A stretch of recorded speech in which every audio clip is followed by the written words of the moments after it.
Y no lo olvides, si este video te gusta, dale like, suscríbete y activa la campana.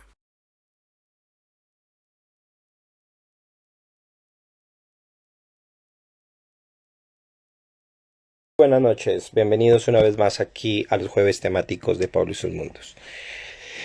La noche de hoy vengo con un tema que me parece a mí que es no solo necesario, sino sobre todo urgente, y que si bien se ha venido trabajando en diferentes áreas del conocimiento al respecto, y por supuesto cada persona, cada responsable, cada docente administra ese conocimiento que tiene sobre el tema que voy a hablar la noche de hoy, pues cada uno presenta su perspectiva y por supuesto cada uno manifiesta que es la mejor manera, que es el mejor proceder que se puede generar o hacer en torno a lo que voy a hablar la noche de hoy.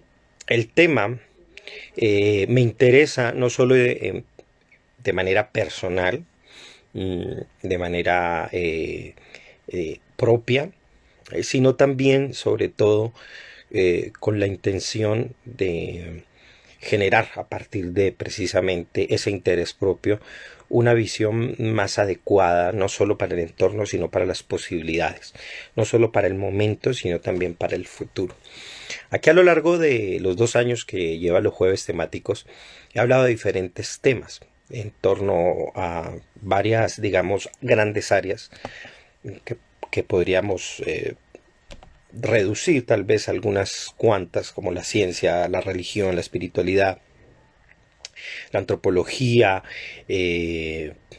la epistemología, la filosofía en general, y por supuesto con cada una de ellas incluyendo los elementos, digamos, entre comillas, didácticos, también de corte, podríamos decir incluso que hasta frívolos, o por lo menos del arte, o por lo menos tal vez más lúdicos. Todos esos juegan un papel importante en el desarrollo de lo que nosotros como seres humanos podemos generar, realizar y generar posibilidades para nosotros mismos, de tal modo que hagamos una realización cada vez más amplia de nuestro espíritu. Yo soy un convencido de que los seres humanos tenemos un potencial enorme, y que a lo largo de los siglos solo hemos visto no solamente lo peor, sino que hay veces lo peor en condiciones que no son las óptimas, y en medio de todo eso pues hemos generado procesos que sin duda han sido benéficos, buenos, que por supuesto han llevado a un adelanto muy grande, pero que con la misma materia, con las mismas condiciones propias, innatas, por decirlo de algún modo, pero en unos contextos mucho mejores, podríamos ir mucho más allá de lo que nos hemos imaginado. Y en este momento, la humanidad misma en general, aunque cada época, por supuesto, es crucial para su generación y cada época es la más importante y la más revolucionaria, pero dadas las condiciones tecnológicas y todos los avances que se han hecho en muchísimas áreas, sin duda alguna esta se distingue de las demás. Por supuesto, siendo que es la sumatoria y también la revolución y los encuentros y los desarrollos y los saltos que se han dado, que han provocado, por supuesto, una mentalidad totalmente diferente. Y en ese sentido, el papel de la educación juega algo fundamental en todo esto, porque sin duda alguna en la educación hemos cifrado, digamos, de generación a otra, las condiciones necesarias para que el eslabonamiento del conocimiento se concatene adecuadamente y por supuesto pueda ir muchísimo más allá. Y voy a hablar en esa noche precisamente de una crítica al sistema educativo, pero por cuestiones de espacio en el cartel de presentación solo había puesto esa parte, pero originalmente el título es "y un poco más allá", y ir más allá de todo esto. porque la idea no es solamente quedarme en el aspecto de la crítica, que es importante, que es decisivo, entendiendo aquí crítica no como lo que ya en otro capítulo aquí en los jueves temáticos ya lo dije, no entendiéndolo como la queja o la protesta sin razón, sino por el contrario, la crítica entendida como el principio y la raíz de toda acción de conocimiento que nos permite establecer de una manera muy fina de dónde vienen las cosas y por lo menos ir hasta los puntos de fuga y de inicio de algo, de tal manera que nos permita desarrollar algo mucho más allá de cómo venimos presentando y conociendo las cosas. Entonces, entendiendo crítica desde esa postura, desde esa visión, vamos a pararnos en una crítica que yo tengo muy profunda sobre los sistemas de educación, los cuales en algunas cosas pueden ser radicales y en otras tal vez no apegadas a las visiones que se presentan incluso como alternativas.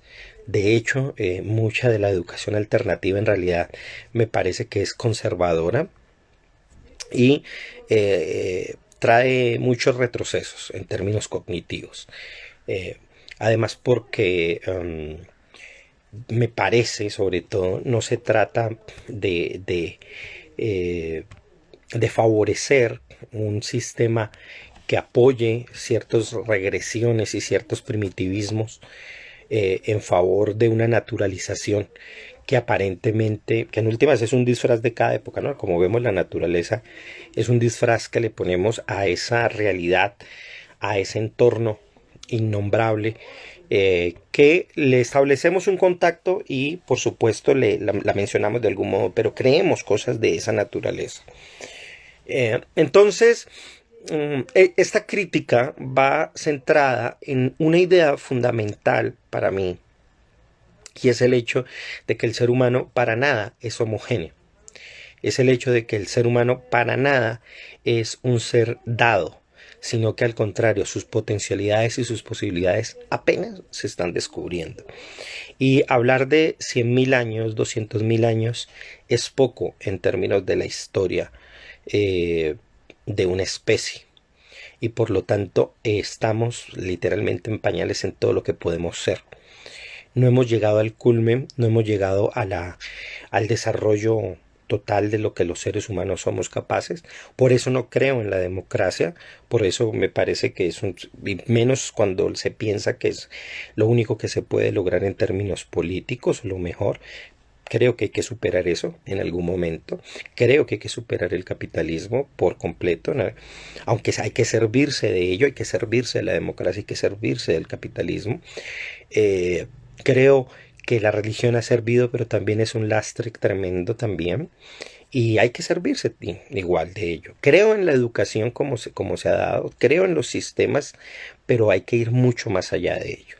O sea, sirven, hay que apoyarse en todo eso. Y la educación es una forma de precisamente o seguir arrastrando esas cadenas pesadas que nos obligan con el pasado, o por el contrario, una forma verdaderamente liberadora, pero que atiende y reconoce el valor de quienes hicieron su esfuerzo y pusieron, por supuesto, grandes bloques de entendimiento, de comprensión en esta área, no para minimizar el pasado, ni mucho menos, sino para precisamente darle el reconocimiento y el papel a aquellos educadores que a lo largo de siglos han desarrollado desde su postura, desde su condición, desde su historia, desde sus condiciones sociológicas, eso que se llamó que se ha llamado la escuela, que se ha llamado las universidades, todo el desarrollo del aprendizaje y el conocimiento. Entonces voy a centrarme en esos aspectos para poder ir a ese más allá que les ofrezco, que les comento, porque no me quiero quedar eso. En gran parte de esto que voy a hablar en esta noche, lo desarrollé en un proyecto que tuve con otros amigos antes de la pandemia. Lastimosamente, precisamente por la pandemia, se nos cortó muchísimo la comunicación, cada uno se dedicó a otras cosas, pero la idea sigue allí.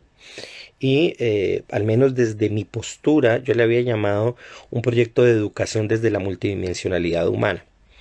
La idea, por supuesto, comparte y proviene, por supuesto, del avance de muchos autores, pero la había concentrado de una manera especial porque consideraba que nosotros como seres humanos hasta el momento, en ese enfoque de ventana de Everton que no nos permite ver sino aquello que enfocamos políticamente, pues habíamos dejado por fuera una cantidad de cosas que incluso en el ambiente científico se estaba soslayando con tal de seguir permaneciendo dentro de líneas y paradigmas que son obligantes, son necesarios, no digo que no, que los paradigmas, no soy de la postura de que es que haya que romper o haya que simplemente destruir por destruir, eh, visiones previas, sino que hay que saber para qué funcionan y que están en entornos muchísimo más grandes y que están condicionados a posibilidades, a preguntas, a desarrollos ulteriores que sobrepasan eso, porque la realidad es así, nos sobrepasa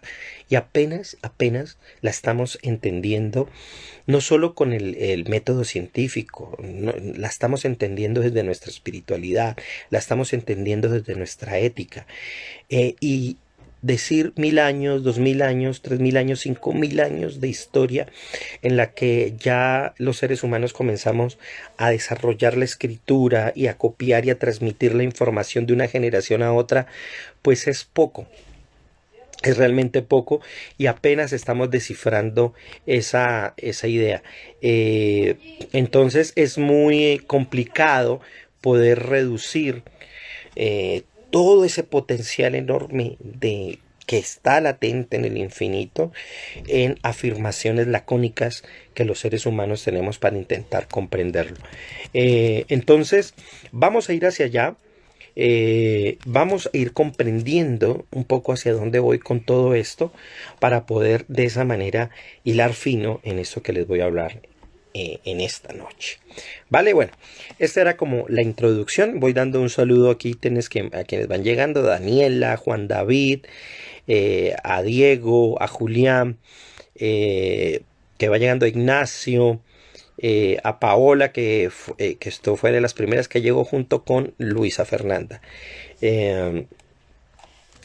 Entonces, espero que les guste esta noche, que haya preguntas, que ustedes saben, hace tiempo no me hacen muchas preguntas. Me gusta que hagan porque pues así si estamos entendiendo o no. Y bueno, en fin, que podamos participar.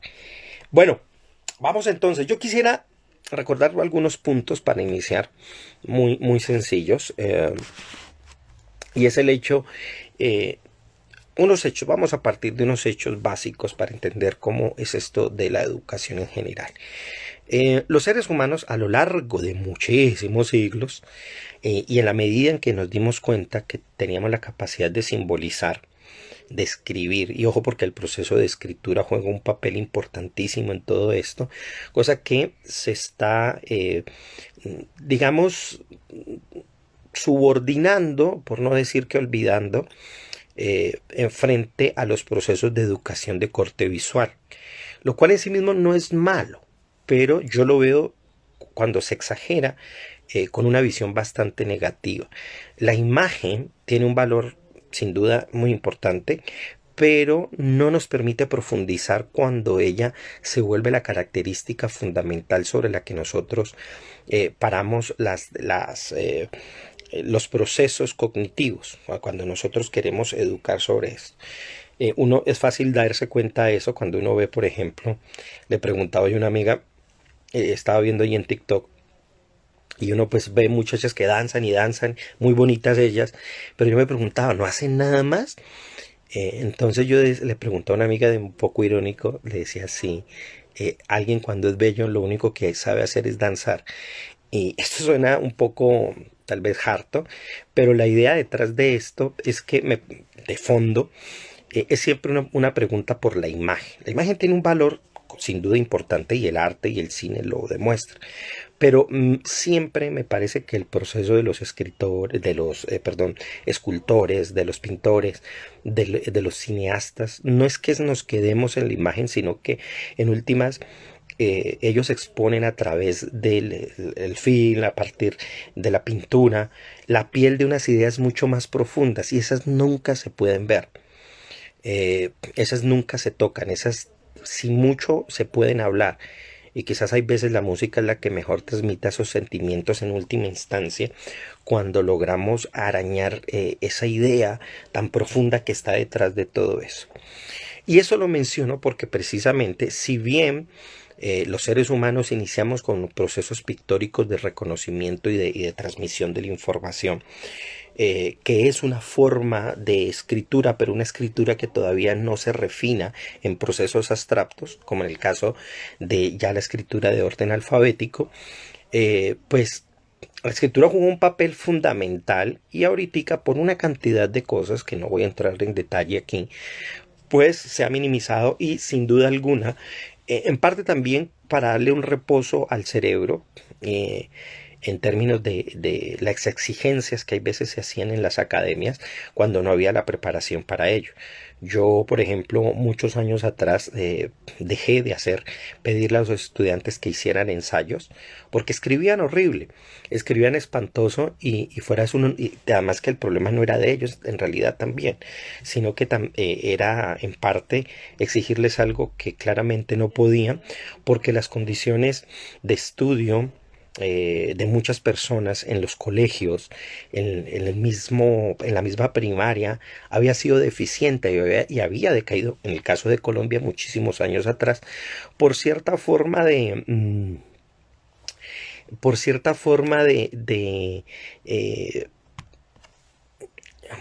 ¿cómo llamarlo? A ver, mm, de infravaloración a los jóvenes, pensando que si se les exigía ellos no podían dar, porque había que hacerlo con cierta maña.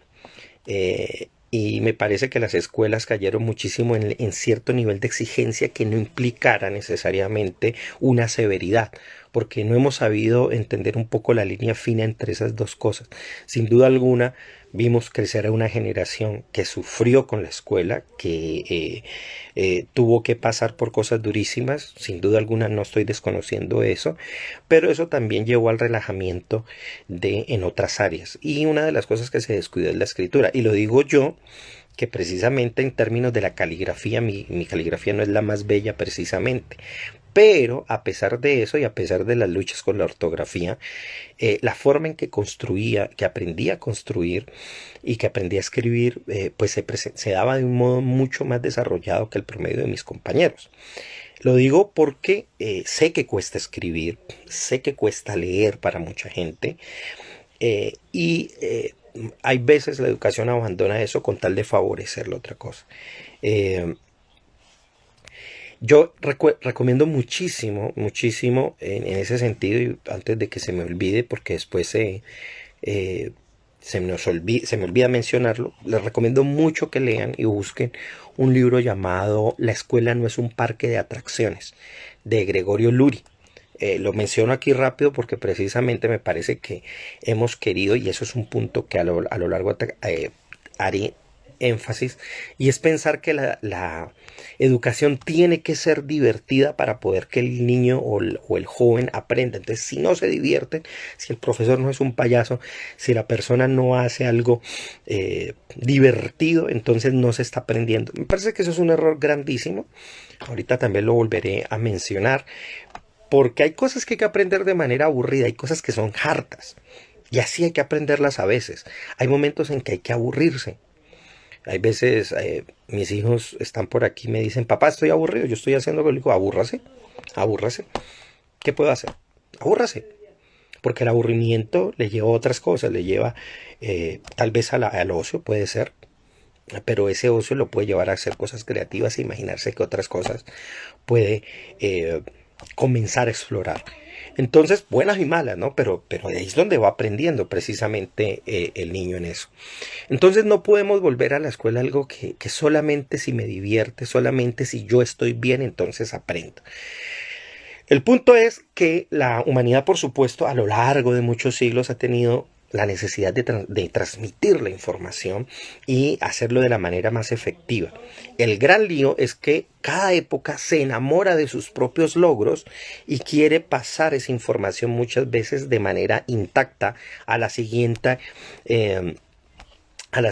generación, como si esa generación recibiera todo con una impronta y no tuviera la capacidad de transformarlo y de cambiarlo. Cada generación cambia las cosas que se le transmiten. Eso tengámoslo en cuenta, incluso aquellas que son supuestamente más conservadoras. Igual y mucho más rápido y más efectivo en ese sentido que los genes. Los genes tienen una forma de transmisión de copia muy igual de una generación a otra, pero al cabo de muchos siglos van dándose pequeños errores que permiten, por supuesto, hacer cambios y traslocamientos bien interesantes dentro de ese proceso. La educación puede hacerlo más rápido, pero a costa de enamorarnos de ciertas ficciones, de permitir que nos engañen imágenes mentales muy agresivas, incluso en términos sociales, pues hemos perpetuado sistemas de educación que se están volviendo cada vez más obsoletos. Y que incluso lo obsoleto hay que aprender a conocerlo, hay que delinearlo bien para utilizarlo en algún momento, porque uno nunca sabe las condiciones cuando se den, pero no con los fines que se daban con anterioridad, ni porque por otro lado no estamos en los mismos contextos, ni estamos en las mismas situaciones, ni económicas, ni políticas, ni tecnológicas, pero hay que saber cómo se conoció. Hace unos días atrás hacía un comentario en un canal de artes marciales donde alguien se quejaba de que los sistemas antiguos no servían ya frente a los modernos, y yo le explicaba, decía, no es que no funcionen, sino que hay que saber conocer cómo se desarrollaron y hay que saber cómo estamos ahora y que se ha ido aprendiendo sobre la marcha. Yo en esas cosas siempre pienso que uno debe tener un pie, así como cuando se conduce, un pie con el acelerador y otro listo con el freno y con el embrague allí. ¿Por qué? Porque digamos, uno debe saber en qué momento mirar hacia el pasado para saber cómo llegamos, pero también estar dispuesto al futuro, adelantarse y no quedarse, por supuesto, en ese puesto, en ese punto desde el que ha partido y en el que está avanzando. Entonces, los seres humanos, para transmitir eso, para poder garantizar todo eso, pues creamos, conservamos, innovamos, y generamos modos de producción, de ejecución, sistemas de juicio, de escritura, de conservación de la información, y con ellas fuimos pues haciendo el tejido social, fuimos generando muchos sistemas, instituciones, y de eso no, esos, cada uno de ellos necesitaba el aprendizaje y el desarrollo del conocimiento acumulado por la generación previa. Muchas veces hay épocas donde hay que conservar la información y procurar no ser tan revolucionario, porque en ese momento se necesitan conservar momentos de desastre, por ejemplo, lo que se ha logrado, pero hay otros momentos donde el avance tiene que darse, que es una de las épocas en la que precisamente considero que estamos. Sin embargo, en medio de todo eso, de manera muy especializada, se tuvo que desarrollar a lo largo de los siglos un sistema muy particular que, por supuesto, como ya lo he mencionado, se ha vuelto en últimas hasta dañino, que asegurara y permitiera la regulación y el mantenimiento y conservación de los modos de educación, generando en conjunto, por supuesto, con todos los modos y dispositivos institucionales como son la escuela, las academias y las universidades, las cuales fueron dando un desarrollo histórico a lo largo de muchos siglos. Las primeras escuelas, por ejemplo, aparecen en Mesopotamia y están en torno a la escritura. Las primeras escuelas eran de escritura, cómo hacer tablillas cuneiformes con la escritura cuneiforme, y especialmente era para llevar registros contables. Cuando uno ve la historia de la escritura, lo primero que hay no son poemas, ni son las grandes épicas, ni las grandes hazañas de héroes antiguos. No, las primeras cosas que hay son aburridísimos textos de cuentas de ventas de ovejas, camellos o el animal que fuera, de una persona a otra. Ya es con el tiempo que se va dando un desarrollo mucho más grande y se dar cuenta que no solo sirve para eso, sino para transmitir las historias que oralmente ya estaban. Entonces, todo esa estructura, se generaron instituciones especializadas de escribas para poder garantizar que se aprendiera los signos, que se conservaran y que se transmitiera de manera adecuada, inventando palabras y llevando esos escribas a diferentes sectores productivos y desarrollando, por supuesto, escuelas para ello. Con todo eso, pues por supuesto yo creo que hay que conocer eso, pero desde ya considero yo que los educadores debemos estar pensando en una educación totalmente ya renovada, que conozca su pasado, que conozca la tradición, que conozca las visiones alternativas, pero pienso que nosotros ya no ni siquiera deberíamos estar pensando en una educación del siglo XXI porque ya nos cogió adelante el siglo, sino ya estar pensando e ir por delante incluso de la misma ciencia, empleando elementos de la filosofía y pensar ya en una educación, yo le llamo del siglo XXII, que en el caso como lo propongo debe basarse en la multidimensionalidad humana. Y eso implica muchas cosas. Pero bueno, vamos entonces paso a paso. Yo lo que quiero es recordar entonces que, bueno, ahí están las escuelas que inician en Mesopotamia, escuelas de escribas. Ellas se van desarrollando a lo largo de los siglos. Es en Europa donde se van a dar los saltos hacia las universidades. Pero, contrario a lo que muchos historiadores creen, estas primeras academias, como por ejemplo la primera y más antigua de Europa, que es la Universidad de Bolonia, que se fundó en 1088 en Italia. Esa es la más antigua de Europa. La más antigua de América es luego del descubrimiento y es la Universidad de San Marcos en Perú, que fue fundada en 1551. Para que se dieran esos desarrollos, en realidad pasaron muchísimas cosas.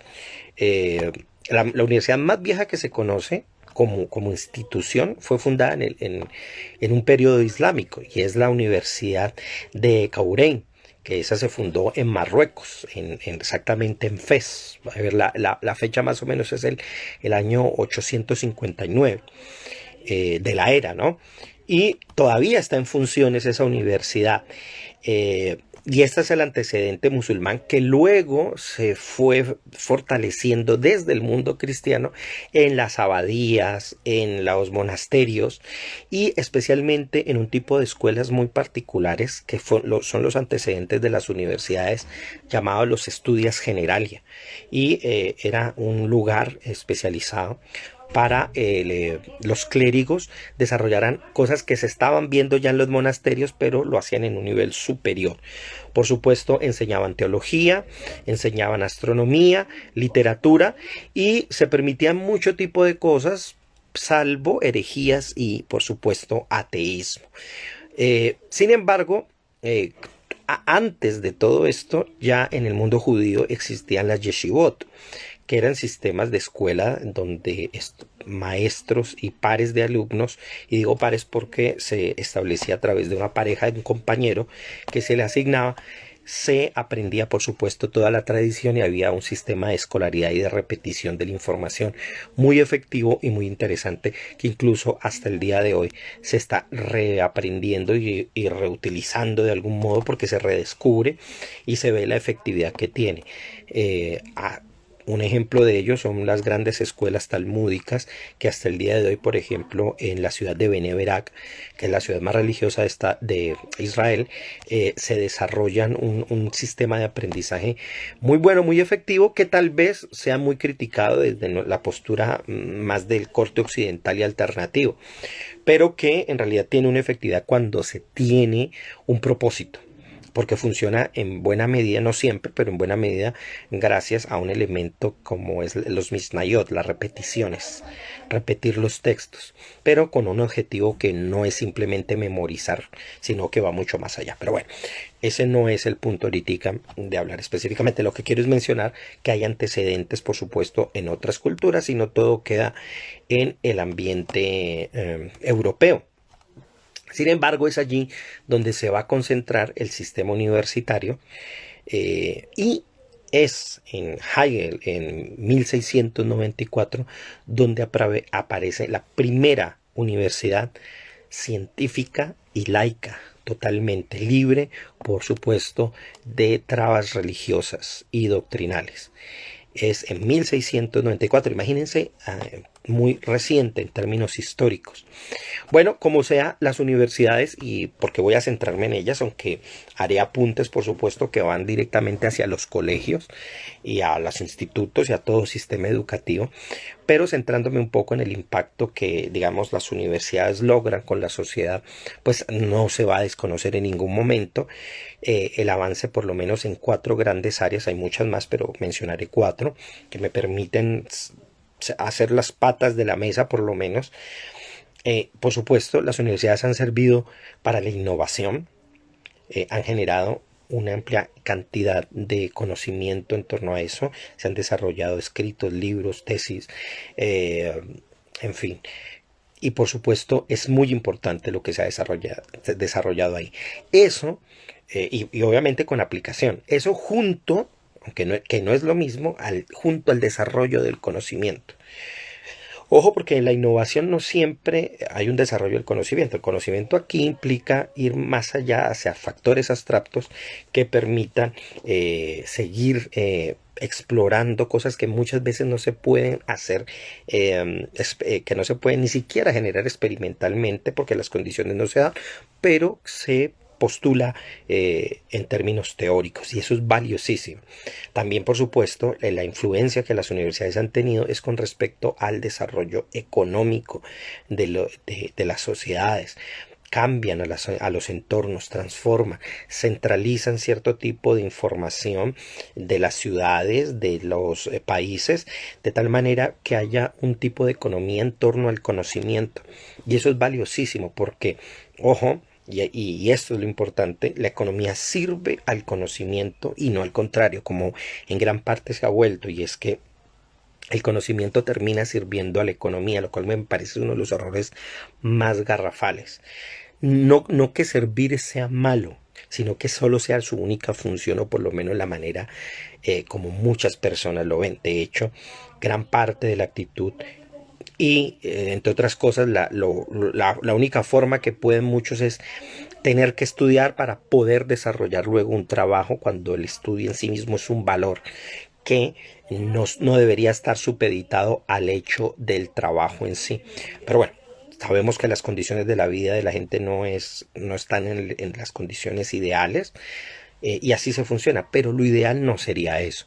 Y por supuesto, también las universidades han influenciado muchísimo en la calidad de vida de la gente. Se cambia, se transforma, porque el conocimiento, el desarrollo de ciertas habilidades permiten a las personas mejorar su vida. Entonces, todas esas cosas yo no las voy a desconocer. Yo no voy a decir y pasarme por alto que las universidades hayan desarrollado eso, ni mucho menos, pero no es suficiente.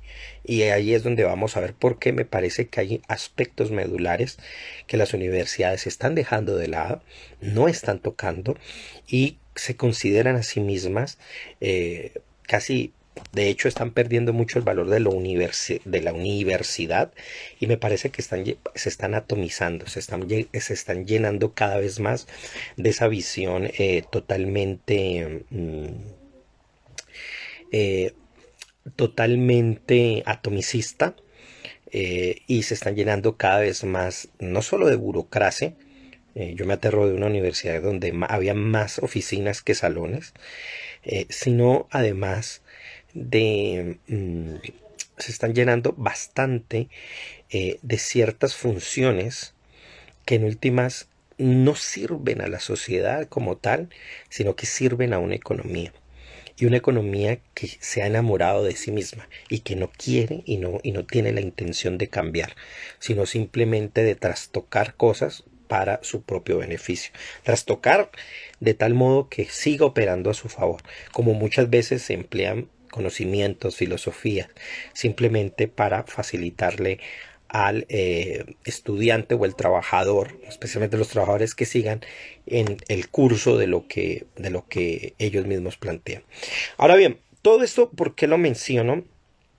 Y por qué digo a qué voy a reunir todas estas cosas que estoy declarando. Porque quiero, por supuesto,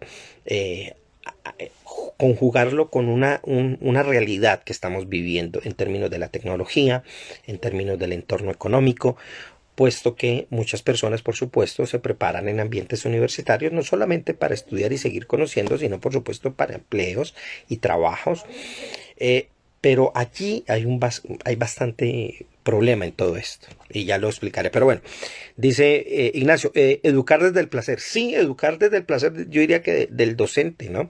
Pero muchas veces hay cosas que no son placenteras de aprender y hay que aprenderlas. Y hay que aprenderlas independiente de si, no, si generan o no un tipo de placer. Ahora, no forzar, por supuesto, pero saber que así muchas veces se aprenden o hay temas que tal vez pues no sean tan agradables. ¿Ese daño a la educación es por parte del sistema? Sí, no, pregunta Juan David. Mm, no es que, a ver, no es cuestión de echarle el agua sucia a los sistemas porque sí. Yo creo que esa es la parte fácil y criticar a la educación y a los sistemas es muy evidente porque los errores además salen a flote y todo el tiempo tienen que vivir corrigiéndose. Pero yo creo que en gran medida, y no tiene que ver tanto con los gobiernos, sino con la ciudadanía, es la incapacidad del ciudadano promedio de poder ser un hacker de esos sistemas. Es decir, una persona que sea capaz de no esperar que el gobierno sea el que haga esos cambios, sino las personas en general tener la voz de poder denunciar esas cosas, pero con coherencia. No es denunciar por denunciar. Yo no he creído ni nunca he pensado eh, que siempre lo que quiera la cantidad de gente es la razón o es cierto. Y no porque a todos vayamos hacia un mismo lugar quiere decir que esté bien, lo cual tampoco quiere decir que lo contrario que no sea cierto, que tampoco la voz de la multitud no pueda llegar a tener razón en algunos momentos. Pero lo importante aquí no es cuántos, sino que se tenga razón efectiva. ¿Y cómo se hace para saber eso? Pues hay que ver el entorno, las situaciones, evaluar el tiempo, la época y por supuesto las posibilidades que se tiene y que no se tiene. Y ojo porque ese punto me parece que es importante, es el daño de la educación es por parte del sistema, sí y no. Sí, porque por supuesto el sistema hace parte de él, pero no porque el sistema al que le da el poder, el que lo mantiene es la misma gente. Y la gente tiene que pararse sobre la realidad a partir precisamente de un conocimiento que debe aprender a tener y a desarrollar cada vez más. Y eso lo vamos a ver un poquito más adelante. Para desarrollar un poco más tu pregunta, Juan David, y gracias por ello. Bueno, yo quiero pararme sobre una cosa importante antes de continuar con el plano educativo y es una realidad que tiene que ver con los puestos de trabajo. Muchas personas van a la universidad no para extender su vida a lo largo de ella, no van a seguir siendo docentes, no quieren seguir estudiando, sino que por supuesto hacen una carrera para estudiar. En la actualidad ya se sabe que no es lo mejor necesariamente estar en una universidad para acceder a un mejor salario. Y cuando esto pasa, pues hay que hacerlo, o sea, a través de la universidad, pero a través de un largo camino que implica mucho estudio y no es tanto el estudio, sino lo que económicamente significa para una persona eso. Que es a propósito otro punto que voy a atacar, el aspecto financiero y los costos que hay en las universidades. Entonces, cada época, cada momento, las escuelas, los colegios, las universidades están trabajando en función de generar un tipo de estudiante, de alumno que desarrolle capacidades para servirle y funcionar dentro del sistema económico que esté. Y cada época maneja su ideología. La ideología no solamente funcionó en el estalinismo, ni en los procesos de Mao Zedong, ni en ninguna... No, la ideología está en todo. El capitalismo también es plenamente ideológico. Lo que pasa es que es más disperso y aparentemente no existe porque se distrae a las personas con muchísimas más cosas. Pero existe el factor ideológico. El punto es que en la actualidad nosotros estamos enfrentando algo que es una realidad cada vez más grande y que mucha gente no está viendo y no está asumiendo y muchos de los que lo logran ver se siguen aferrando a la idea de que no pueden dejarse quitar su trabajo. ¿Y a qué me refiero? Me refiero a los procesos de automatización del trabajo que gracias a los robots y a la inteligencia artificial se están desarrollando cada vez más y que muchísimos trabajos, uno lo puede ver fácilmente en apps, en sistemas, pueden desarrollarse mucho más fácil, sin necesidad y el ejercicio de otras personas ni la contratación. El problema no está, de hecho, en el desarrollo de esas inteligencias, de esos robots, sino en la visión que estamos teniendo los seres humanos frente a ellas, y sobre todo porque estamos reduciéndonos precisamente a querer vivir dentro de un ambiente económico que sigue motivado por una imagen del pasado, todavía muy enamorada del sistema del empleo, del sistema del funcionamiento económico basado simplemente en que yo funcione para una empresa, que no necesariamente por supuesto es la mía, sino de otras personas, y bajo funciones totalmente ya quedadas frente a lo que la realidad económica y tecnológica sobre todo está desarrollando. Cada época, cada vez que hubo un desarrollo tecnológico amplio, por supuesto los trabajos se transformaron.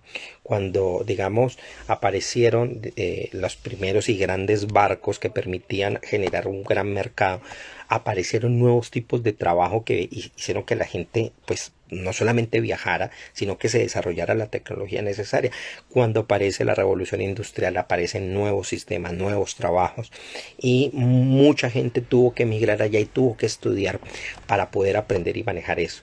El día de hoy, el nivel de tecnología es tal que hay tanto desarrollo en muchas áreas que no siempre se necesita una preparación de años y de tiempo para poder realizar algo. Ahí se ha visto casos de pequeñas películas hechas a punta de cosas básicas y efectos básicos y tienen mucho más vistas que grandes obras de arte que pueden ser muy pequeñas y no tienen gran impacto porque simplemente las universidades no solamente son mezquinas con esos productos, sino que además no tienen salida al exterior.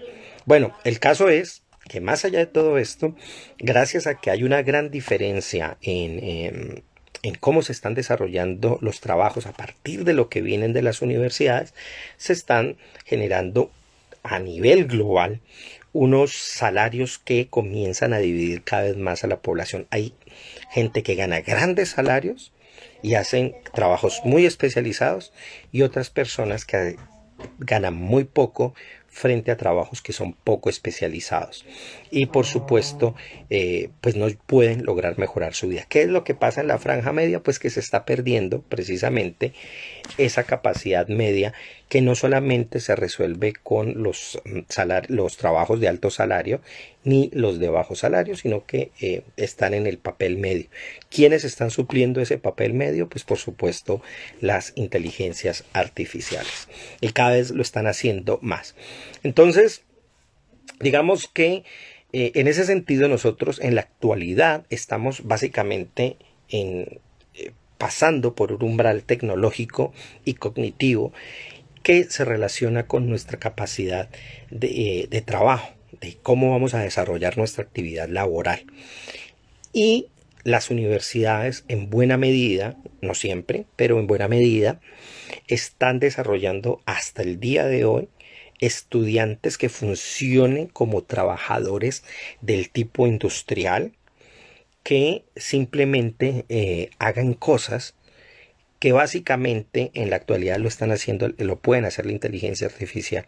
Es decir, trabajadores muy especializados, eso lo está haciendo el mundo de los ordenadores, cada vez se especializan más, trabajadores que se dedican al aspecto de la repetición, y la repetición aquí no como un acto de aprendizaje, sino o un ejercicio de aprendizaje, como se hace igual en el ejercicio físico. Usted, si quiere tener músculo y tonificación, tiene que repetir un ejercicio.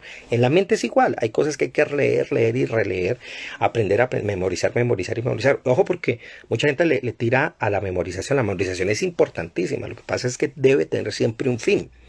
No es memorizar por memorizar, ni es memorizar para un examen, eso es lo peor.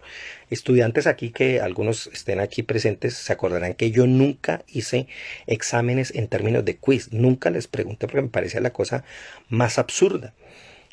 Hacíamos hacíamos otro tipo de evaluaciones. Hay que repetir, pero no, con otra intención. Pero el sistema repetitivo lo están haciendo mucho mejor la inteligencia artificial. Más aún cuando esto es repetitivo, es predecible, es confiable, lo hacen ellas con más efectividad.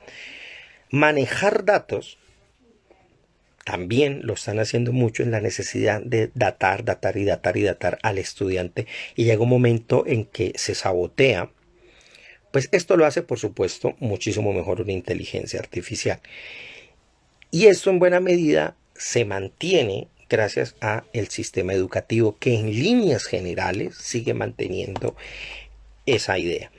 ¿Qué obliga el sistema educativo? A especializarse en una cosa. Usted es esto y solo eso, teniendo una visión homogénea de los seres humanos. Usted va a ser cantante, usted va a ser historiador y pare de contar. Usted no puede hacer nada más, ¿ya? Porque usted se educó solo para eso. Resulta que precisamente el trabajo de especialización en una sola área, pues es fácil de ver, es fácil de hacer y de reproducir a través precisamente de un sistema de inteligencia artificial. ¿Qué está haciendo también la educación, o sigue manteniendo en líneas generales? Ejercicios repetitivos en el aspecto cognitivo. Es válido, vuelvo y lo digo, pero no con el fin que se está viendo.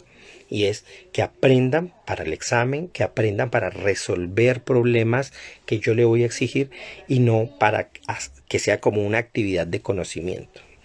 También otro de los grandes errores que tiene el sistema educativo es que precisamente es aprender el dato de memoria, pero siempre con qué fin, con el fin de llevar al cumplimiento de órdenes. Estamos educando para una obediencia, y una obediencia ciega y tonta. Los mejores estudiantes que uno tiene son, entre comillas, los que son no obedientes a lo que uno les dice. Y cuando digo entre comillas, para entender que no hay que confundir eso con grosería, ¿ya? La grosería no tiene cabida en un aula de clase, ni el docente al estudiante, ni el estudiante al docente. Aunque el docente no sepa mucho, siempre se le debe tener respeto. Aunque el docente sepa mucho, no se le debe tener una especial admiración en términos de decir que sus palabras son definitivas, sino que al contrario, debe siempre el estudiante ser quisquilloso con su maestro y ser cada vez enfático en que quiere superarlo intelectualmente. Yo tengo por ahí un escrito, no lo he terminado como muchos de mis escritos, que le llamé El buen discípulo, y es la historia, es un diálogo de un maestro y un discípulo, y el discípulo todo el tiempo es: no, maestro, no, por ahí no es la cosa, maestro. Pero ahí debe ser, o sea, y eso es crear y fomentar una buena relación. Eso implica, por supuesto, no el hecho de cumplir órdenes porque sí, pero tampoco en sí que esas órdenes en algún momento tampoco no sean no cumplidas, sino que hay que saber por qué se cumple y ejecutarlas, incluso muchas veces cuando no se sepan cumplir. Eso es un asunto que de pronto ahorita desarrollo un poquito más. Estamos educando para la competencia todavía. Eso es increíble, me parece que eso es una cosa de las más atrasadas que hay. Yo no entiendo cómo se puede tener una economía que piense. ¿Por qué? Porque eso es basado en una economía, de hecho, que todavía competir es importante. La gente tiene logros académicos simplemente para mostrárselos a los demás y decir: yo lo logré y soy más que tú porque tengo tales logros. La competencia en realidad no es muy eficiente. Los sistemas competitivos, incluso en términos de la vida, ya tengo 2 capítulos aquí, uno dedicado al darwinismo y otro al sistema de a un sistema de simbiogénesis que ya expuse en otro capítulo aquí en Jueves Temáticos. Son cosas mínimas y muy residuales y que solo responden a ciertas condiciones de la vida. La regla es lo contrario, es la unión, es el vínculo y la simbiosis. Y contrario a todo eso, nosotros no podemos seguir generando competencia. Ahora, ojo, no quiere decir que la competencia no sirva. Hay ámbitos donde hay que desarrollarla. En el deporte es necesario, en ciertas habilidades, pero no con el fin de verse ni superar a otro, sino con el fin de poder eventualmente ayudar a otro en el área en el que precisamente yo soy más competitivo o que genero mejores resultados. Eso con un objetivo, por supuesto, todavía se está pensando en la empleabilidad. Yo en este tiempo, y lo cuento así, para mí no es vergüenza alguna, lo digo porque hay gente que para eso es vergüenza, desde hace tiempos no tengo empleo. Y no tengo empleo y sin embargo, a pesar de las grandes dificultades que eso implica, es el momento de algún modo más pleno en el que yo he estado. Porque, por supuesto, hay un soporte familiar y todo eso, pero más allá de ese asunto es porque he podido precisamente tener este tiempo para desarrollar otras áreas que yo necesitaba explorar. Y el problema es que y entiendo el afán de mucha gente por tener que emplearse, pero yo lo he pensado mucho porque yo digo, me empleo, inmediatamente es esa fuerza intelectual, esa fuerza productiva, tengo que disponerla para otros. Y no está mal que sea para otros, el problema es ese para otro con qué fin está sirviendo. ¿Ya? No vaya a ser que yo siempre me pregunto en las películas de los malos, cuando aparecen los grandes enemigos de James Bond, por ejemplo, es cómo el tipo contrata a toda esa gente que le sirve a sus fines. O sea, yo soy el gran criminal y tengo un séquito un poco de gente y yo digo, pero esa gente en qué trabaja, hermano? O sea, ¿por qué trabajan ahí más bien? Y por qué llegaron a trabajar con un criminal de ese tipo? ¿Ya? Cuando la gente tiene necesidades que suplir, trabajan en lo que sea. Y no va a importar las condiciones que les pongan, porque la empleabilidad es una demanda económica a la cual la misma universidad está sirviendo y se llega ahí a través de muchas cosas, más aún en un país donde el desempleo es altísimo. ¿Ya? Y el desempleo no es un problema de la persona, no es un problema de que éste sea un incapaz, es un problema del Estado y a partir de ahí del gobierno de turno de no proveerle a sus ciudadanos un lugar donde pueda desarrollar sus capacidades y sus virtudes. Que sobre esos aspectos también hablaré hacia el final. Bueno, entonces, ¿qué es lo que vemos? Vemos que hay un panorama que en términos laborales cada vez se está poniendo muchísimo más difícil. Muchísimo más difícil porque nosotros todavía seguimos respondiendo a ciertas ideas, a ciertas necesidades básicas que por supuesto hay que tenerlas y que corresponden por supuesto a ideas económicas que todavía siguen operando sobre la necesidad y los recursos, pero que en la actualidad todavía tenemos que desarrollarnos mucho más allá hacia una economía basada en el conocimiento. Donde ciertos factores son importantes, son necesarios, son los que se están dando, pero aún a partir de esa economía en el conocimiento hay que ir más allá. Y el conocimiento debe ser bordeado con muchísimas otras habilidades que precisamente son mayores que él, pero lo cubren, lo protegen. El conocimiento es como por decirlo, es como una joya dentro de un tesoro y ese tesoro protege y cuida, pero debe ser mayor el potencial ético de los seres humanos. ¿Ya? Debe ser mucho mayor el potencial social que cubre y proteja a esos otros dos. Debe ser mucho más la visión antropológica que tenemos que tener de nuestra sociedad y de nuestros propósitos, no como una sola nación, no como peor como un solo individuo y peor como una sola familia, sino tener una visión humana inmensa. Y cuando digo una visión humana no es de mi país, es una visión de la especie. Y eso es algo que no estamos provocando. Y al final también mencionaré un poco más ese punto. ¿Por qué? Porque nosotros en este momento estamos pasando de una economía en recursos que básicamente pues todavía necesitamos porque necesitamos materias primas, necesitamos edificios donde vivir, donde vehículos o medios de transporte, fábricas y todo este asunto, ¿no? Las maquinarias para producir las cosas.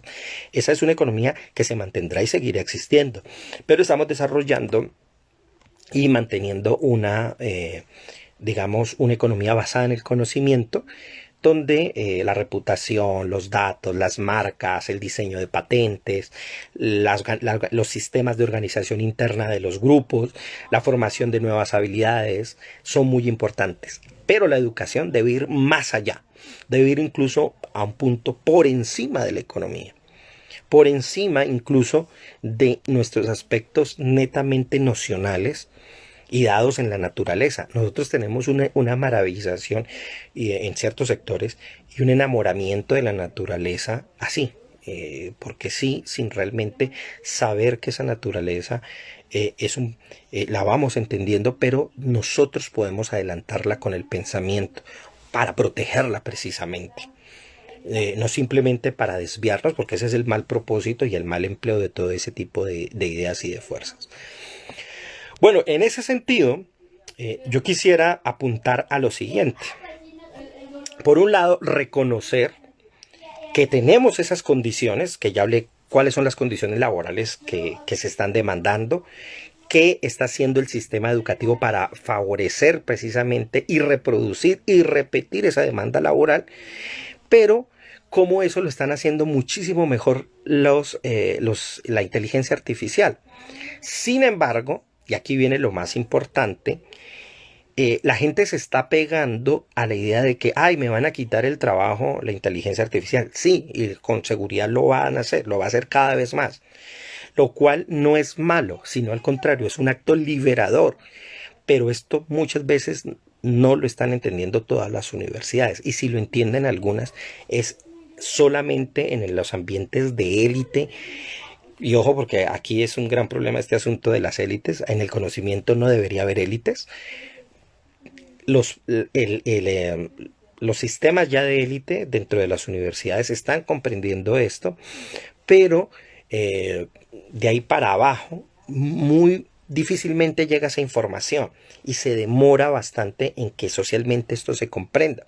Y esto lo digo porque precisamente gracias a las investigaciones que se han hecho en campos especialmente de la neurología, las habilidades y la forma en que comprendemos el cerebro humano va muchísimo más allá de las habilidades a las cuales las universidades generalmente están utilizando el conocimiento, y también los mismos colegios, por supuesto. Y que pensemos, por ejemplo, en las habilidades realmente que los seres humanos podemos desarrollar. Por ejemplo, contrario a la idea de lo especializado, que se demanda tanto en el trabajo, que hacen muy bien los ordenadores y que las universidades están haciendo, repitiendo y generando un conocimiento especializado, los seres humanos al contrario tenemos una capacidad que va muy por encima de la especialización, y es que nosotros sabemos fusionar cosas, sabemos cruzar, sabemos relacionar. Póngale eso, hay veces a cierto tipo de inteligencia artificial o a ciertos mecanismos robóticos y no saben cruzar cosas porque tienen las ideas totalmente separadas. Las ideas de las fusiones, de las combinaciones, de la simbiosis se nos da muy bien. Los grandes científicos del mundo fueron personas que en cada área no es que fueran los especializados, sino que sabían conocer muchas áreas y relacionaban cosas y generaban procesos totalmente nuevos.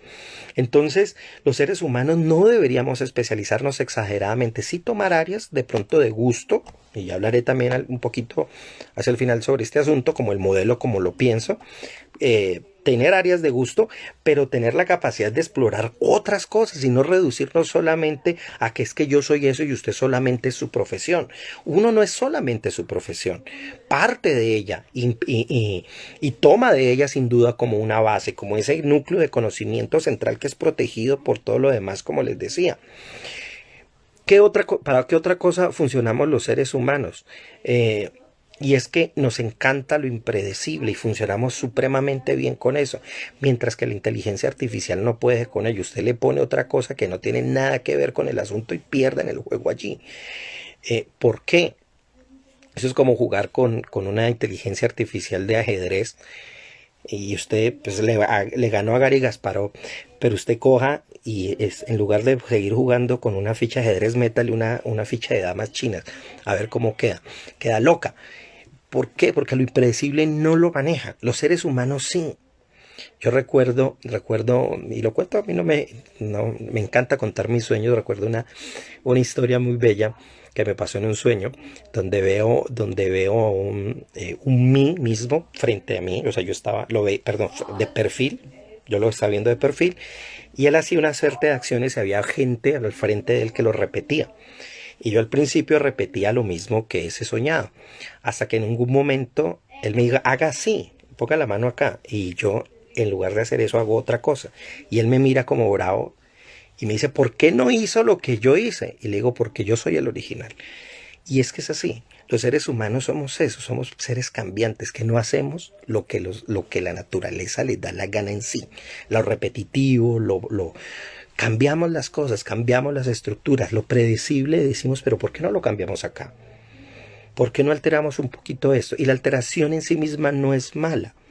El problema es que muchas veces hemos moralizado las combinaciones y la alteración y pensamos que es dañina. En ciertos contextos puede ser explosiva, y lo sabemos, puede ser totalmente destructiva, pero hay en otros donde la combinación es muy importante para poder realizar cosas. Esta idea de, por ejemplo, no soy muy fan de eso, de pensar que hay un robo cultural a ciertos pueblos, simplemente porque hay una apropiación cultural. Hay que tomarla con pinzas, porque en realidad los seres humanos siempre hemos hecho combinación. Eh, que lo vendan y que se usufructen de eso es otra cosa que ya se puede discutir, pero la posibilidad de combinar cosas ha existido siempre. Otro de los elementos que tampoco, que no tiene la inteligencia artificial y que nosotros podemos desarrollar mucho y que poco a poco en las universidades se está dando, pero de manera lenta, y más aún en los colegios, es el pensamiento crítico, la necesidad de que el pensamiento crítico se desarrolle cada vez más. Es importantísimo porque de esa manera nosotros como personas, los estudiantes, pueden asimilar cada información que les llega.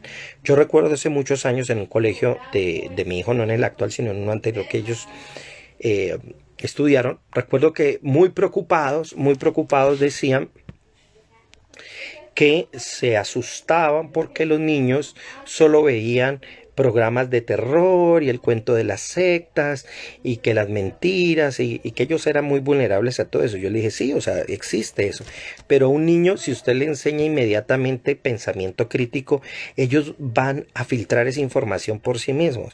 El día de hoy, mi hijo, todo ese tipo de información que había más pequeño y que muchas veces lo asustaba, él ya mismo saca esa información fácil porque se da cuenta en dónde está la mentira, y de qué manera desarrolla eso. Pues es simplemente viéndolo, examinando y estando en conjunción con sus padres, viendo eso. Eso debería estarse enseñando en las escuelas, el pensamiento crítico, desde los mismos colegios. Eh, desde los mismos colegios, eh, que es donde se debería potenciar eso para poder ampliar mucho más esa capacidad. Eso no lo hacen los ordenadores. El pensamiento crítico es uno de los potenciales grandes que no lo va a reemplazar una inteligencia artificial. Eh, Mientras que, y esto es otro punto, mientras que las universidades, ciertas academias siguen insistiendo, y compiten unos con otros porque en última son competencia de capitales, como en los centros de investigación, lo vimos en el caso de las vacunas, cada una, 100 vacunas compitiendo simplemente para demostrar cuál era la mejor y cuál alcanzaba y cuál podía venderse en ciertas áreas. En realidad los seres humanos somos mejores cuando nos complementamos. Y atención, y eso se puede ver muy bien precisamente en los equipos que no funcionan, no tienen todos del mismo nivel, no todos con los mismos títulos, ni todos con las mismas capacidades. Y no es necesario llevar y establecer grupos personas que simplemente estén compitiendo. Yo le decía muy bien a mis estudiantes, en los últimos años, cuando tenían los semestres, les decía, no compitan entre ustedes, estén pensando de una vez en cómo se van a unir, ¿Cómo van a hacer un grupo, una empresa entre ustedes? Pero no estén pensando, porque si siguen pensando como se los educan a pensar, el compañero que se gradúa va a ser su propio competidor. Si van a pensar desde allí, pero si piensan que él es más bien su compañero de conocimientos, pero también de trabajo, ¿por qué no hacen todo desde ahí? Y ojo, porque eso precisamente es más realista con las capacidades que nosotros tenemos. O sea, esas capacidades que el cerebro humano tiene innatas se desarrollan en otro tipo de habilidades que son muy propias de los seres humanos. Cuando relacionamos, cuando combinamos cosas, es porque somos súper creadores de ideas nuevas. Todo el tiempo estamos haciendo ideas nuevas. Esta nueva y es tan radical eso que yo pienso, el ser humano es tan raro, entre otras cosas, que yo pienso que en un futuro la gente piensa que va a haber una gran manejo de los robots, de la inteligencia artificial, estaremos en la Matrix, en Terminator y todo este cuento. Yo creo que no, yo creo que en un futuro los seres humanos habremos desarrollado tantas otras cosas que la inteligencia artificial pasará a ser otra reliquia del pasado y llegará en un momento en que la miraremos como algo que existió en algún momento de nuestra evolución y nuestra vida. Nosotros los seres humanos sabemos responder muy bien a problemas no predecibles, sabemos comprender emociones, eso es importantísimo, el nivel de empatía y la capacidad de ver las expresiones de los demás y de entender, incluso de dejarnos engañar, que es valioso, cuando precisamente el engaño es moralmente puede ser malo en muchos casos, pero también es una forma en que nosotros protegemos y nos protegemos, y no quiero decir que sea virtuoso, sino que se puede comprender, ¿ya? Y hay que saberlo entender y saber trabajar incluso con eso que nosotros vemos de manera negativa. Por supuesto, también la necesidad de complementarnos con los demás a partir de conocer, de saber, de entender y de interpretar ese mundo.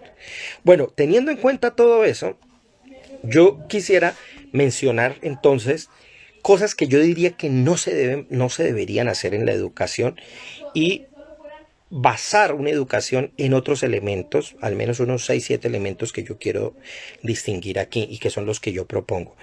Primero, ante todo, no a una educación que sea replicante del sistema, el sistema que sea.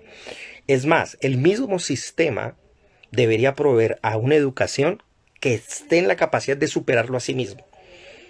Cuando digo que no replique el sistema, no quiere decir que sea crítico sin sentido, sino que tenga una crítica que sea parte del proyecto del mismo sistema para poder superarse a sí mismo. Es decir, todo sistema económico, ideológico, el que quieran, debe tener un procedimiento de superación de sí mismo, no un enamoramiento de una imagen tonta que al cabo de los siglos va a quedar caduca. Es decir, los sistemas educativos son la punta de lanza de la humanidad en ese sentido. Y cuando digo humanidad es para el bien de todos, no me estoy refiriendo a un sistema antropocéntrico aquí. Entonces, no que lo replique, sino que desde el sistema se apoye en él para superarlo. Tampoco me parece que debe haber una educación que sea politizada. Ojo con esto, sí política, pero nunca politizada, no parcializada a ningún candidato ni a ningún espectro ideológico, pero sí política. Cuando digo que sí política y no politizada, me refiero al hecho de que sepa y quede muy claro en la formación de los estudiantes desde el kinder, y ahí van a ver por qué digo desde el kinder, hasta la universidad, ya lo mencionaré ahora. Esa educación debe saber que tiene un efecto en el desarrollo de la voluntad colectiva. Tiene que ser política en ese sentido, que sabe que sus desarrollos intelectuales, sus desarrollos éticos internos van a ir y van a terminar aplicadas en la voluntad colectiva y por supuesto común. Y a eso me refiero con lo político. No con esa idea tonta de lo político como lo partidario, que me parece una cosa bajísima dentro del espectro de lo político. Me parece que tiene el nivel de la opinión en el conocimiento. O sea, el partidismo es igual a la opinión en el conocimiento. Una educación y vuelvo y lo repito, que no sea necesariamente divertida. Ya recomendé el libro de Gregor Lurie al principio, llamado La escuela no es un parque de diversiones. Es que no tenemos que acostumbrar a los estudiantes que debe ser divertido, deben pasarla bien. No, hay cosas que son difíciles, hay cosas que tal vez no van a ser del agrado. Eso no implica ser malos ni ser dañinos, pero hay cosas que no tienen por qué ser divertidas. El profesor no está, vuelvo y lo repito, para hacer un payaso que les dé simplemente la diversión que quieren los estudiantes. Deben aprender en cada área de conocimiento lo que se necesite y si es aburrido, atravesar ese aburrimiento. ¿Ya? Eso es como cuando leía, yo recuerdo leía muy juiciosamente y despacio los rituales del Levítico, del libro del Levítico. Son aburridísimos leerlos. Son muy aburridos, son muy elaborados. Pero llega un momento en que dentro de ese aburrimiento uno va comprendiendo de qué se trata todo ese juego simbólico. ¿Ya? Y va desentrañando todo eso. Entonces, eso implica también que la universidad, el conocimiento, debe ir más allá de esa idea de que el conocimiento sea un medio. Hay que acabar con eso. El conocimiento no es para conseguir un trabajo, para ser mejor persona, para lograr algo. No, el conocimiento en sí mismo es un fin. Y desde el principio de la formación educativa hasta el final, el conocimiento en sí mismo es el fin del ser humano en su desarrollo y su potencialidad.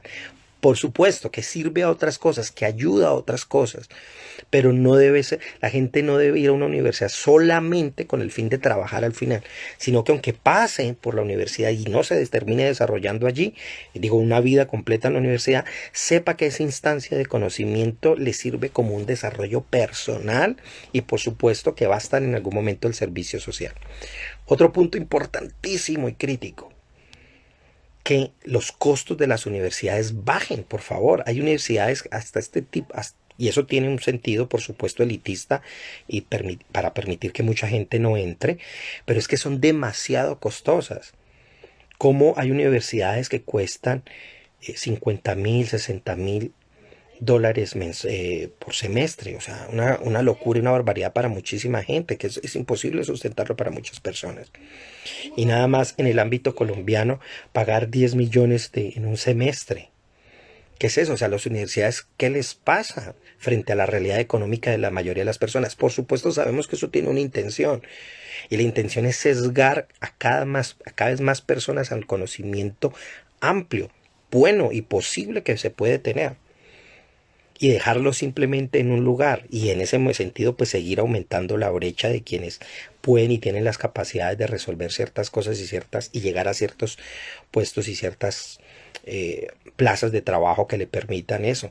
Debe acabarse con esos altos costos, pero ojo, eso por supuesto tiene que ver con los asuntos de financiación. Esto va anclado a otras cosas más.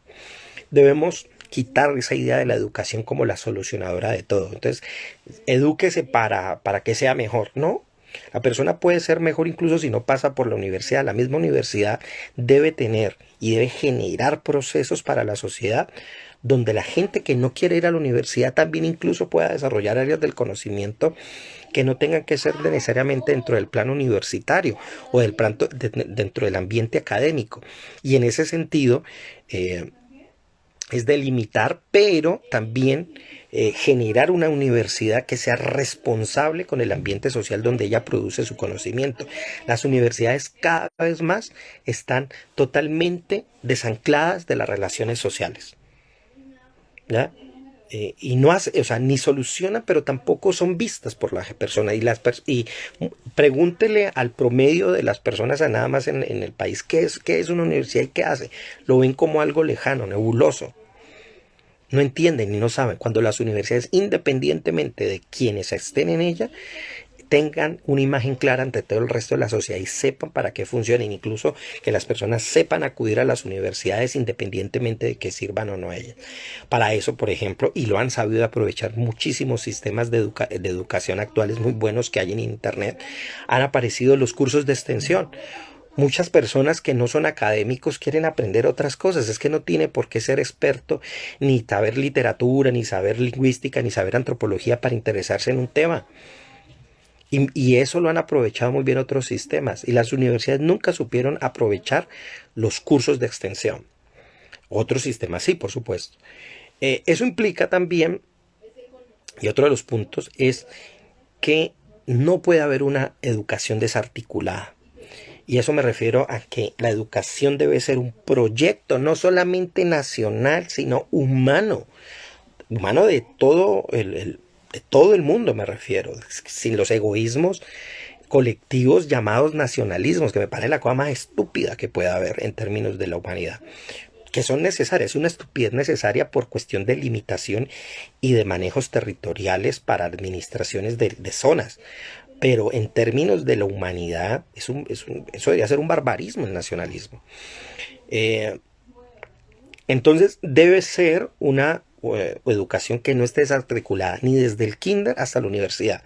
Es decir, que se garantice para quien quiera estar dentro de eso, se garantice la posibilidad de anclarlo todo el proceso y que, no, que haya garantías de que no se vaya a desligar en ningún momento y que se le pueda dar la posibilidad de generar todo un proyecto de vida en el ámbito universitario y educativo en general. Una educación, ojo, que no se adapte al mundo, sino que lo adecúe. Y eso tiene que ver con el primer punto, el que ya dije, y es que no sea replicante del sistema. Pero aquí me refiero al hecho de que no sea un calco del mundo, sino que constantemente tenga la capacidad de adecuar el mundo, que lo mejore. Las universidades, por ejemplo en Colombia, no están produciendo el conocimiento necesario y los informes y los datos. Muchas veces ustedes los obtienen más desde unas ONGs que las mismas universidades. ¿En qué debe basarse una universidad? Contrario a esto. Yo propongo estos valores, al final voy a mencionar otra serie de cosas, pero básicamente una serie de valores. Primero, una universidad que se base en darle el punto exacto, en enfocar exactamente el lugar que el conocimiento tiene para la sociedad. ¿Qué es el conocimiento y cómo él sirve para el desarrollo humano? Eso implica que haya una universidad que sirva para generar una pluralidad de acciones. Es decir, que ella misma, ya que si cada persona, cada individuo ya es multidimensional, ustedes se imaginan la unión de todas esas multidimensionalidades unidas en la universidad con una capacidad y pluralidad de acciones, es decir, que sirva para resolver muchísimos problemas a nivel social y mundial, que esté lista, pero que nunca tenga que depender de si le conviene o no, de si sus activos económicos están allí o no. Una universidad, una educación que le apunte a la espiritualidad. ¿Y qué me refiero con espiritualidad? Miren, los seres humanos tenemos un amplio rango de deseos, de gustos, de actividades que realizamos. Pero el hilo conductor de todo eso es un instinto, por decirlo así, para algunos, o una noción desde el punto de vista idealista, que nos hace que todo eso que desarrollamos en algún momento, quiera vincularse con algo que es superior a eso mismo. Y a eso me refiero con espiritualidad, esa necesidad de siempre superar el estado presente a partir de una meditación muy profunda de su propia existencia. Eso me lleva, por supuesto, a una educación que se basa en el descanso. Cuando me refiero al descanso es que en muchos países, uno puede ver el caso de Corea del Sur, Japón, donde no se descansa. Y son año tras año los chicos estudiando. Y no está mal estudiar es fascinante, pero debe tener momentos de descanso amplios, donde se desarrollen muchas cosas. Existen los sabáticos, pero ¿para quiénes les dan los sabáticos, no? Piensen en ustedes, ¿a quiénes les están dando los sabáticos? Los sabáticos no solamente deberían ser para los docentes, deberían haber años sabáticos para el estudio mismo, para que las personas los estudiantes desarrollen un tiempo en el que no piense. Muchas veces para yo entregarme bien a un tema me alejo de él y no lo toco y no veo nada con ello, no tengo nada que ver con ese tema. Nosotros tenemos que aprender a descansar del conocimiento también, darle el espacio adecuado tanto en nuestra mente como en nuestro corazón, de tal manera que creamos límites muy precisos, pero también sepamos cómo entrar a él y volver y regresar. Hay estudiantes que llegan cansados de un semestre a otro, estudiantes que van sin un sentido, que no tienen el tiempo de reposar sus ideas, pasan del colegio a la universidad como si nada, ¿ya? El estudio mismo necesita estos ámbitos de descanso. Eso implica también, y atención, una educación que tenga, por un lado, una visión fuertemente antropológica y otra, desde el otro amplio aspecto, una visión altamente cosmológica. Una educación que se base en el conocimiento actualizado de lo que sabemos del universo y que apunte hacia allá. ¿Cómo es eso que todavía pensemos en visión? El video ya volvió.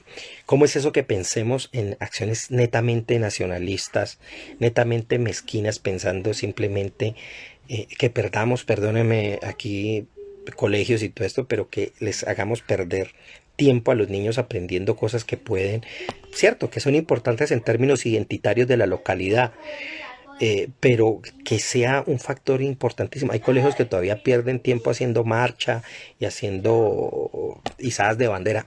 Al que le, perdone al que le moleste eso, pero no siento ninguna atracción frente a los nacionalismos de ese tipo. Hay que tener respeto por el país, por supuesto, eso es otra cosa, pero no hay que quedarse delimitados con eso. En realidad los seres humanos ya hemos comprendido el mundo, ya lo bordeamos y deberíamos tener una visión, por supuesto, internacional de nuestro. Por supuesto, eso en la realidad es muy difícil porque usted necesita pasaporte, usted está totalmente discriminado, más si es latinoamericano, sea europeo o gringo, van y vienen por donde sea, pero las condiciones no solo económicas, sino además las discriminaciones pues están a la orden del día. Bueno, entonces teniendo todo esto en cuenta, pues yo lo que he presentado y postulé alguna vez, como les decía al principio, una idea de que el ser humano es multidimensional y sobre eso deberíamos basar nuestra educación. Ya se me está acabando el tiempo, pero quiero hacer un resumen de estas ideas muy rápido para que les quede muy claro esto. Por un lado, entender qué es esta multidimensionalidad, ¿no? Y es que los seres humanos, como lo decía al principio, no somos entidades unitarias. No somos nosotros mismos, aunque nos llamemos individuos, en realidad no somos homogéneos. Operamos, vivimos, conocemos y degustamos en diferentes magnitudes cosas, ¿no? Ahora, no somos ilimitados, por supuesto, tenemos límites y tenemos umbrales a los que aceptamos y los que no aceptamos vivir y sentir. Ahora bien, por cuestión de tiempo, los seres humanos estamos, como toda forma de vida, pues sometidos a la mortalidad y eso nos lleva a que, por un lado, pues sepamos que hay un límite muy claro en términos temporales, pero también nos lleva a ser muy efectivos en las prácticas y en las actividades. Además que pienso yo que la muerte tiene la función buenísima de darle espacio a los que vienen, ¿no? Entonces, si bien la muerte limita nuestra capacidad de acción, también refina aquellas que podemos dedicar a esfuerzos muy precisos para mejorarlos y ser más eficientes en eso. En ese sentido, lo que yo llamo multidimensionalidad vendría a ser el reconocimiento de todos esos campos de acción y reservas cognitivas que tenemos los seres humanos y que nos permiten acceder a ciertos elementos de conocimiento y práctica muy amplios y muy interesantes. Yo pienso que hay por lo menos 10 aspectos globales sobre los que deberíamos nosotros generar procesos educativos. Por un lado, como ya lo mencioné, la espiritualidad, la filosofía, las artes, la sociocultura, la tecnociencia, o sea, enfocarse en aprendizajes de este tipo, los aspectos psicológicos que se ha desarrollado mucho, la ecología, la economía, y entendiendo economía aquí no como esa enseñanza ideológica al servicio de simplemente un sistema, sino la economía como la administración precisamente en todo su sentido más prístino. Y entre otras cosas, recomiendo, siendo no yo católico, pero recomiendo mucho la lectura de la encíclica del Papa Francisco sobre la casa en común, que precisamente da en el punto clave donde toca el sentido de economía en su sentido más básico, y es de la administración del hogar. Y el hogar entendido como el planeta mismo. En ese sentido está muy relacionado en realidad con la ecología, una verdadera economía. Eh, Otro aspecto que se debe trabajar y que tiene que ver muchísimo con el arte es eso que yo he llamado la perceptualidad, es decir, trabajar a punta de nuestros perceptos cognitivos y la capacidad de percepción humana, que es muy diversa, es amplia y no solamente se remite a los 5 sentidos tradicionales. Nosotros tenemos otros sentidos, que también hablé de eso aquí en los jueves temáticos, muy interesantes que debemos aprender a conocer y que el arte ha aprovechado muchísimo. Y eso también, por supuesto, desarrollar conocimientos a partir de la corporalidad, la necesidad de enfocar el ejercicio, los deportes, las artes marciales. Es algo plenamente beneficioso y que permite precisamente generar una base corporal lo suficientemente fuerte y estructurada para poder desarrollar eso que les he mencionado, la espiritualidad, la filosofía, las artes, todo eso que he mencionado, sin un cuerpo de base. De hecho, por eso lo pongo hacia el final como 10º elemento, para que soporte todo lo que está por encima y es un poco más abstracto. Ahora, todo esto con 3 elementos, operando a partir de 3 elementos que creo que nos hemos olvidado en el aspecto educativo, y es que nosotros los seres humanos guiamos estos 10 grandes elementos de conocimiento que desarrollamos a partir de las capacidades, los gustos y los intereses. Muchas veces hay personas que entran a una carrera y no se dan cuenta que eso no les gusta, están en algo que no les llamó la atención y que nunca lo que quisieron, pero son capaces y pueden desarrollar muchísimas cosas en esa área. Resulta que precisamente los seres humanos no solamente tenemos gustos por algo, y el gusto es importante en el aprendizaje, pero hay veces también tenemos capacidades para desarrollar y resolver problemas y muchas veces no lo conocíamos. La educación debe servir para aprender a que la persona, para que descubra cuáles son las capacidades innatas o aquellas que puede ir desarrollando con el tiempo, que sabe que no tenía, pero que de pronto le puede aprender a tener gusto. Y otro elemento importante que es distinto son los intereses. Los intereses no tienen que ver muchas veces con las capacidades. Tal vez usted no sea tan bueno haciendo algo, pero le interesa un tema. Tal vez no le gusta. No es una cuestión de si le llama o no la atención, pero hay algo que le llama la atención y pueda servir en eso.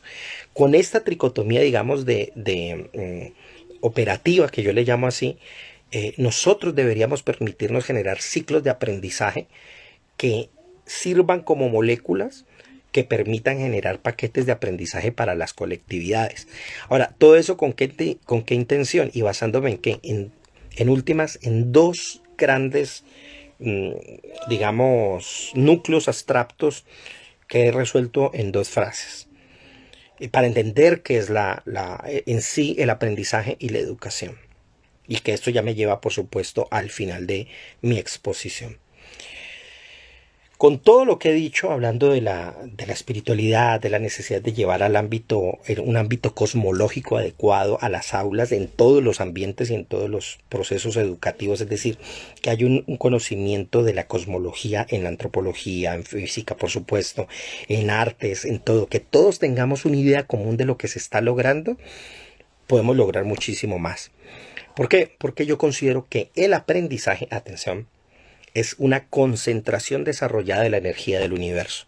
Es decir, cuando aprendemos los seres humanos, no solamente estamos llevando información a nuestra mente, sino que en realidad en el aprendizaje concentramos mental, emocional, afectivamente, la energía del universo que es nuestra, la interna, pero también la del entorno, y la concentramos con un fin de la educación, un aprendizaje para la educación. Aprendo yo, aprende el estudiante con el fin de educar en un futuro. Así no se desarrolla en el ambiente universitario, porque los planos educativos no solamente están en la educación, está en la paternidad, está en el trabajo, está cuando tiene que hacer una introducción a un grupo y usted es jefe de una sección. La educación está en muchos ambientes. Ese aprendizaje, tal como lo definí, entendí, sirve para una educación que es como la defino a continuación. Y entiendo por educación el uso efectivo de ese aprendizaje para el establecimiento de nuevas rutas para la humanidad. Atención, una educación que me permita a mí establecer, o sea, aprendí algo, pero ahora que voy a educar, educo para que se establezcan nuevas rutas, no solamente, o sea, desde el grupo o a los alumnos que estoy dando, pero con un enfoque que entendamos que sean nuevas rutas para la humanidad. O sea, ¿qué voy a desarrollar allí? Yo le decía a mis estudiantes, y espero que los que estén aquí se acuerden de eso, yo les decía, si a mi edad ustedes no saben más de lo que yo sé en este momento, no hicimos nada. Tienen que ir más allá, muchísimo más allá. Y de algún modo, en la medida que yo soy docente, pongo rutas donde les digo, mire, lo que yo puedo ver es esto. Y hacia allá creo y considero que podemos ir. Tal vez en la marcha, y eso es lo mejor, mis estudiantes me van a corregir. Y me van a decir, no, profe, se equivocó. Y es bueno, pero vio hasta cierto punto. Hay que ver más allá incluso.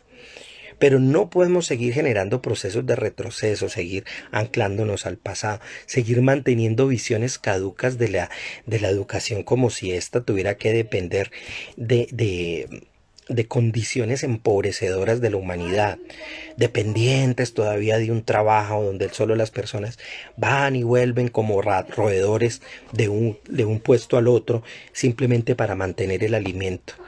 Ya, nosotros, hay una cosa que se llama la pirámide de Maslow, ¿no? Es una pirámide muy famosa y yo creo que nosotros le hemos dado una visión errónea a esa pirámide, porque pensando que todos los elementos de autorrealización están arriba, ¿no? La moralidad, la creatividad, la espontaneidad, la aceptación de los hechos, la resolución de problemas está arriba, mientras que los aspectos fisiológicos están abajo porque se supone que son de base.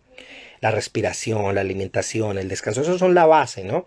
Yo creo que nosotros deberíamos darle una inversión en el sentido en que precisamente lo moral, lo creativo, lo espontáneo, sea lo mayoritario, sea la base, mientras que lo elemental, lo fisiológico, esté arriba, porque ya está suplido, sea poco lo que haya que dar, porque ya está garantizado.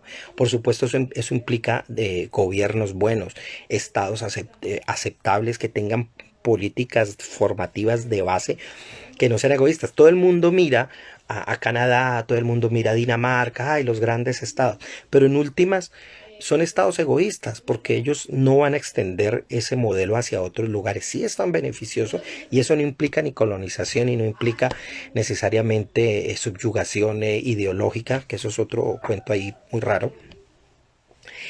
Si eso fuera así, ¿por qué no extienden esos beneficios? ¿Por qué no ayudan a otros sin ver en el bolsillo algo de cambio? Yo creo que hay que mirar más allá y la educación es la punta de lanza para eso. Pero sobre eso y otras cosas lo dejaremos para la próxima y el último de los capítulos de aquí de los jueves temáticos de la próxima semana, donde ya para finalizar les presentaré la visión mía del universo. ¿Qué es lo que pienso yo de la realidad? Y con eso acabaría los jueves temáticos. Espero que esta noche les haya gustado. Me pasé un poquito, me gusta 1 hora y media cuando mucho y unos 6 minuticos más.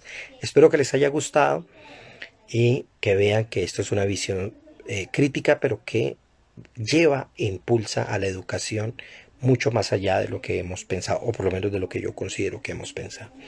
Cualquier crítica, cualquier dato, les agradezco al respecto.